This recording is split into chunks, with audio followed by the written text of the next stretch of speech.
Assalamualaikum warahmatullahi wabarakatuh. Kami di sini mencoba untuk mempresentasikan hasil mini riset psikologi umum yang bertemakan bullying parents dengan judul Jangan Jadi Orang Tua yang Gagal. Anggotanya adalah yang pertama saya Tiara Putri Adnin dengan NIM 2007 016012, Cynthia Angelina dengan NIM 2007 016015, kemudian Ramadan Dava Satria dengan NIM 2007 016026, selanjutnya Alvina Dika Puspitasari 2007 016037, dan yang terakhir Lumantu Tohiroh 2007 016040. Kami dari kelompok 5, kelas psikologi 1A, instansinya adalah UIN Wali Songo Semarang. Yang pertama, mengenai latar belakang. Di zaman sekarang ini, bahkan sejak dulu, kita sudah sering mendengar bahwa banyak dan tidak sedikit orang tua yang berperilaku kurang baik kepada anaknya, sehingga bisa menimbulkan keterbelakangan mental untuk anaknya di kemudian hari. Latar belakang yang menyebabkan hal tersebut adalah yang pertama, orang tua yang tidak memiliki keterampilan mengasuh yang efektif akan sering menggunakan agresi sebagai gantinya. Yang kedua, tidak sedikit orang tua menggunakan gaya pengasuhan agresif sebagai primitif, picik, dan tidak efektif.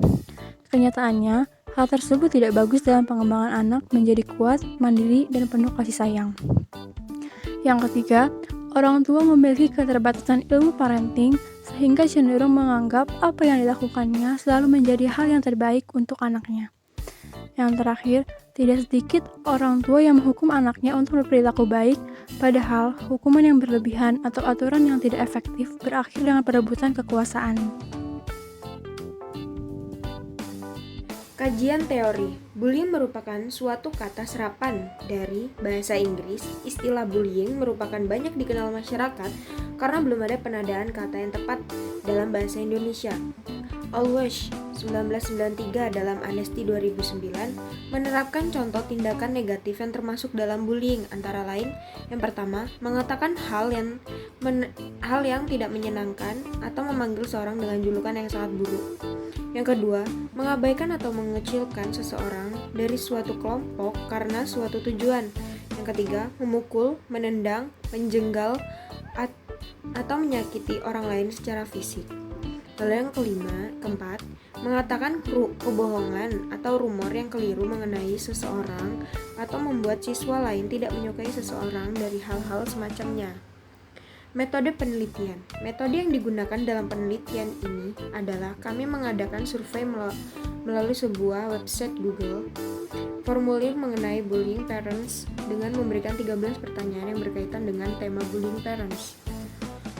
Analisisnya. Anak yang mendapat bullying parents dari orang tuanya, anak kurang bisa menjadi diri mereka sendiri. Ketika anak dituntut oleh orang tua lebih kemampuan anak, kebanyakan anak merasakan tertekan dan stres oleh sikap orang tuanya tersebut. Anak yang kurang menyaman dengan keluarga karena mendapatkan perilaku bullying dari keluarganya. Terus, kebanyakan anak berpendapat mereka memerlukan kasih sayang orang tuanya. Lalu, anak merasa sedih ketika mereka dibanding-bandingkan dengan orang lain. Selanjutnya, hasil penelitian. Yang pertama, kebahagiaan anak dalam keluarga. Menjawab tidak sebesar 0%, kurang sebesar 16,9%, bahagia sebesar 71,84%, sangat bahagia sebesar 11,26%. Yang kedua, anak bisa menjadi diri sendiri dalam keluarga. Yang pertama, menjawab tidak sebesar 22,53%, kurang sebesar 12,7%, bisa sebesar 59,15%, dan sangat bisa menjawab sebesar 5,63%. Yang ketiga, anak merasa nyaman dalam keluarga. menjawab tidak sebesar 4,22%, kurang sebesar 15,5%, nyaman sebesar 69%, dan sangat nyaman sebesar 11,27%. Selanjutnya, perlakuan orang tua terhadap anak tidak baik sebesar 0, biasa saja sebesar 8,4%, baik sebesar 63,3%, sangat baik sebesar 28,16%. Yang kelima, asing dalam keluarga. Tidak menjawab 63,3%, terkadang menjawab 4,22%, pernah menjawab 29,6%, sering asing menjawab 2,81%. Yang keenam, orang tua menghargai pencapaian anak. Menjawab terkadang sebesar 52,11%, belum menjawab sebesar 18,3%, sudah menjawab sebesar 12,7%, dan sangat dihargai sebesar 16,9%. Selanjutnya, paksaan jadi yang terbaik dari orang tua. Yang pertama, tidak pernah sebesar 52,11%, pernah sebesar 43,6%, sering sebesar 4,22%. Selanjutnya yang terakhir, ekspresi orang tua saat anak gagal. Yang pertama, mendukung sebesar 35,2%, kecewa sebesar 40,8%, bodoh amat sebesar 17%, dan marah sebesar 7,04%. Selanjutnya yang ke-9, perlakuan orang tua terhadap anak. Semua jawaban dari 71 partisipan itu adalah bahwa mereka sebagai anak menginginkan untuk dihargai, diperhatikan, selalu didukung, tidak pernah dipaksa, selalu ada untuk anaknya, tidak membedakan anak, dan dimanja serta disayang. Yang ke-10, ucapan yang ingin anak dengar. Saat anak berada di fase kegagalan, dari hasil kuesioner ini, partisipan mengungkapkan kata seperti apa yang mereka dengar dari orang tuanya, yaitu seperti dukungan, tetap semangat, kamu bisa, jangan putus asa, tidak apa-apa, besok bisa lebih baik lagi, dan tetap kuat. Selanjutnya yang ke-11, perasaan anak saat dibandingkan dengan orang lain. Berdasarkan hasil dari kuesioner, perasaan yang anak alami seperti sakit hati, kecewa, marah, kesal, tidak suka, dan stres.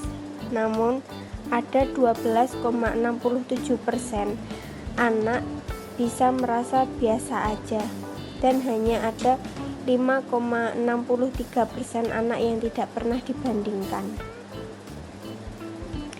Yang ke-11, orang tua seperti apa yang baik.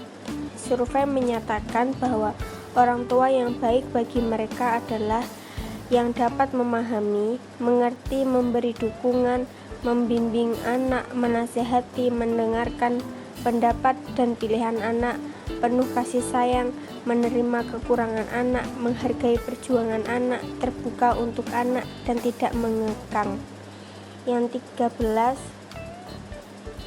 perasaan anak saat dituntut untuk menjadi yang terbaik ini menimbulkan perasaan yang berbeda-beda. Berdasarkan hasil kuesioner yang kami dapatkan, ada perasaan marah 35,21%, ada juga yang merasa tertekan 49,2%, merasa biasa saja 4,22%, dan anak yang merasa tertantang. Selanjutnya adalah kesimpulan dari hasil penelitian. Berdasarkan persentase mengenai jawaban partisipan, kelompok kami menyimpulkan bahwa banyak anak yang sudah merasa bahagia dalam keluarganya.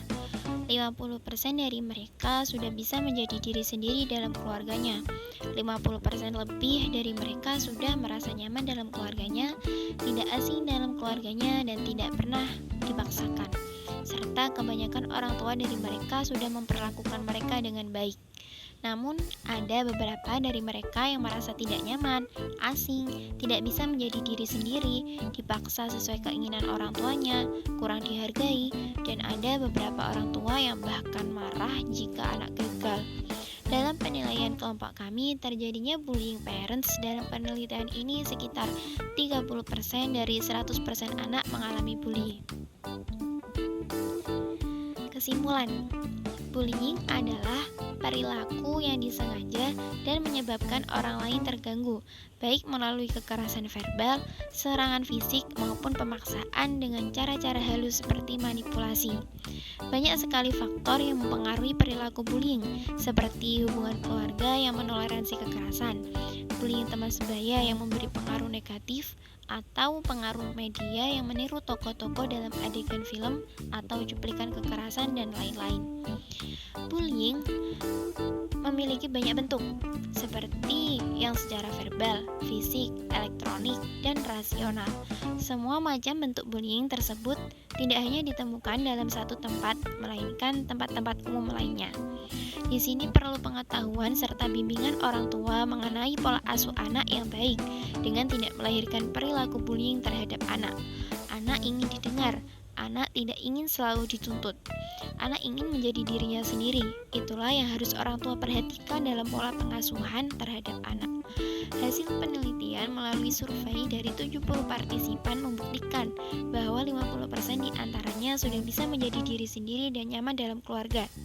50% lebih di antara mereka tidak pernah dipaksakan, serta kebanyakan orang tua dari mereka sudah memperlakukan mereka dengan baik. Sekian dari kelompok kami. Mohon maaf apabila ada kekurangan dan kesalahan. Terima kasih atas perhatian teman-teman. Wassalamualaikum warahmatullahi wabarakatuh.